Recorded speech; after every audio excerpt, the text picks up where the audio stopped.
Hello दोस्तों, आज की वीडियो में हम 10th क्लास एनसीईआरटी एक्सरसाइज 3.3 का तीसरे का जो है चौथा पार्ट हम इसमें करेंगे। इससे पहले कि हम सारे जो हैं पार्ट करा चुके हैं, आप हमारे चैनल के अंदर जाके देख सकते हैं। ठीक है, इसमें क्या कह रहा है, एक नगर में टैक्सी के भाड़े के एक नियत भाड़े के अतिरिक्त चली गई दूरी पर भाड़ा सम्मिलित किया जाता है। 10 केमी रुपये के लिए भाड़ा 105 है, मतलब 10 किलोमीटर के लिए 105 रुपये लगता है अतिरिक्त के लिए, तथा 15 केमी के लिए भाड़ा 155 है।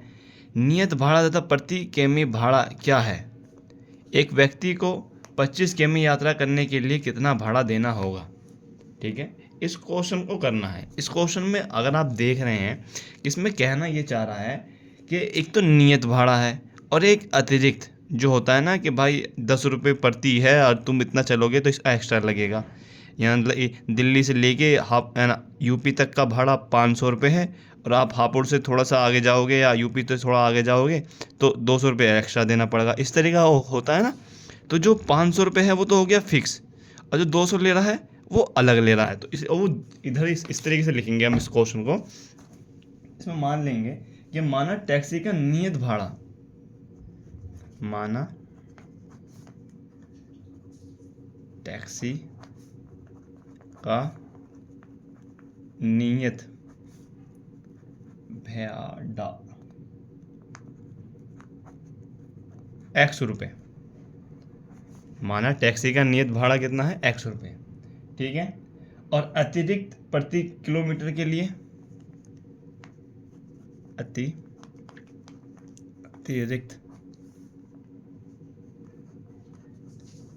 प्रति किलोमीटर के लिए अतिरिक्त प्रति किलोमीटर के लिए भाड़ा जो है कितना हो गया? ₹22। ठीक है, ये हमने दो चीज़ टर्म्स मान ली, क्योंकि इसमें दो कह रहा है ना, तो हमने दो ये मान लिया।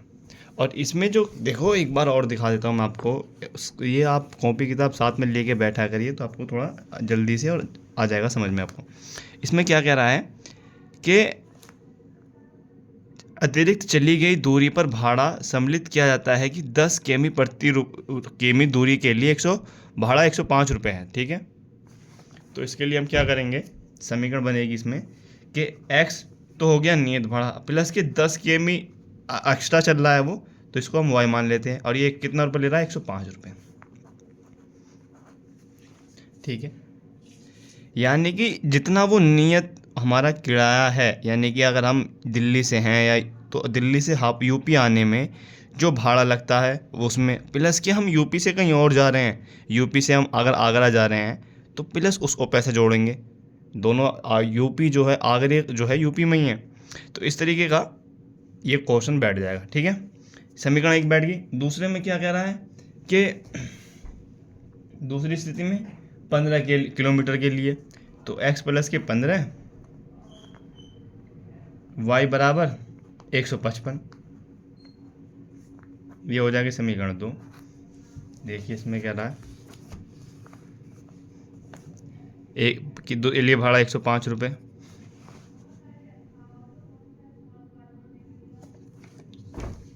ठीक है। अब क्या करेंगे कि इसका समीकरण हम बनाएंगे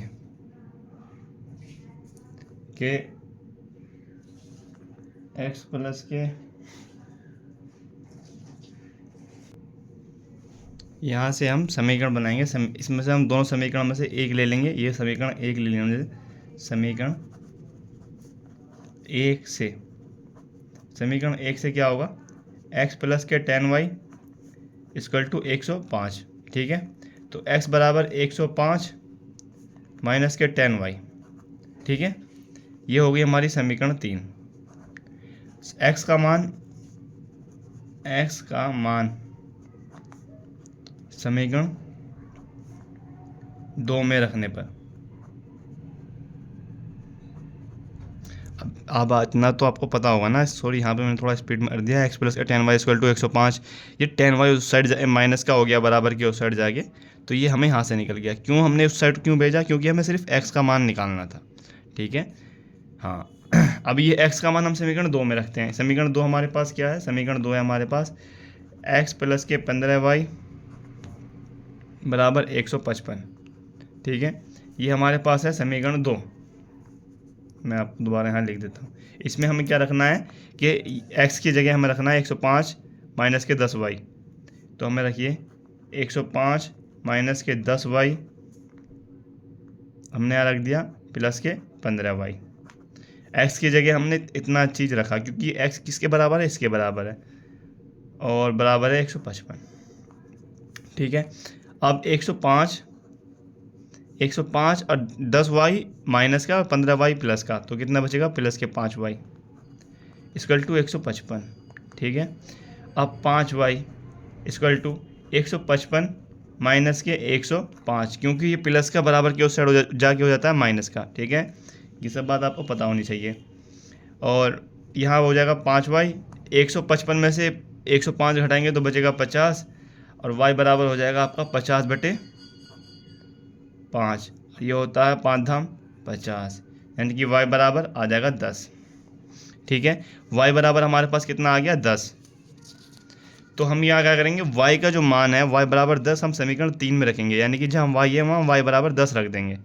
ठीक है, तो यहाँ लिखेंगे हम y का मान, इसमें लिखिए y का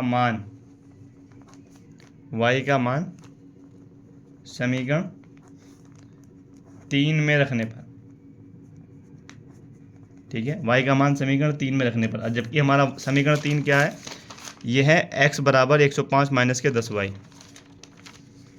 x बराबर 105 माइनस के 10y। y बराबर हमारा कितना निकल के आया? 10। अभी मैंने आपको पीछे दिखाया था कि y बराबर हमारा 10 निकल के आया ये रहा। तो इसको जो है हम यहाँ रख देंगे। तो x बराबर के 105 माइनस के 10 इंटू 10। तो x बराबर कितना हो जाएगा? 105 माइनस के 100, 10 इंटू 10 100 होता है। तो x बराबर हो जाएगा 5। ठीक है, x बराबर कितना आ गया? 5। और y बराबर कितना आ गया हमारे पास? 10। ये हमारा निकल के आ गया। तो इतना तो हमारे पास हो गया कि नियत भाड़ा 5 रुपये है और अतिरिक्त भाड़ा 10 रुपये का है। अब इससे आगे का जो है, इसमें देखिए क्या कह रहा है। इससे आगे कह रहा है कि 25 किमी यात्रा के लिए कितना भाड़ा देना होगा? एक व्यक्ति को 25 किलोमीटर की यात्रा के लिए कितना भाड़ा देना होगा? तो हम यहाँ क्या करेंगे? 25 किमी के लिए भाड़ा, 25 किमी के लिए भाड़ा कितना हो जाएगा? तो x प्लस के 25y। ठीक है, x प्लस के 25y। ठीक है, हमने ये जो है हमारी ये बनेगी ये वाली समीकरण, क्योंकि जो जा रहा है उसमें प्लस के ये करेंगे। ठीक है, अब हमारे पास ये पूरा जो है हमारे पास सब कुछ है, क्योंकि x का मान कितना है? 5 है, प्लस के 25 है, y का मान कितना है हमारे पास? 10 है, तो 10 कर दिया। तो 5 प्लस के 25 की 10 में गुणा करेंगे तो 250 हो जाता है, और यहाँ 5 जोड़ेंगे तो 255 हो जाता है। ठीक है, आपको बोर्ड मास का फॉर्मूला आना चाहिए। आप ये मत करना 5 इसमें जोड़ेंगे 30 और 30 इंटू 10 300, ऐसा नहीं। बोर्ड मास के फॉर्मूले में आपको पता होना चाहिए, पहले बड़ा ब्रैकेट, फिर मझला ब्रैकेट, फिर छोटा ब्रैकेट, फिर जो है भाग, फिर गुणा, फिर प्लस, फिर माइनस, इन सब के हिसाब से होता है। ठीक है, तो पहले हमने गुणा करी फिर जोड़ा। ठीक है, बोर्ड मास का फॉर्मूला भी लगता है ज़्यादातर सवालों में। ठीक है, उम्मीद है कि आपको ये क्वेश्चन समझ में आ गया होगा। अगर आपको नहीं आया तो इस वीडियो को दोबारा देखिए, तो आपको ज़रूर आ जाएगा ये क्वेश्चन समझ में। ठीक है, थैंक यू सो मच हमारे साथ बने रहने के लिए। तब मिलते हैं नई वीडियो में। जय हिंद, जय भारत।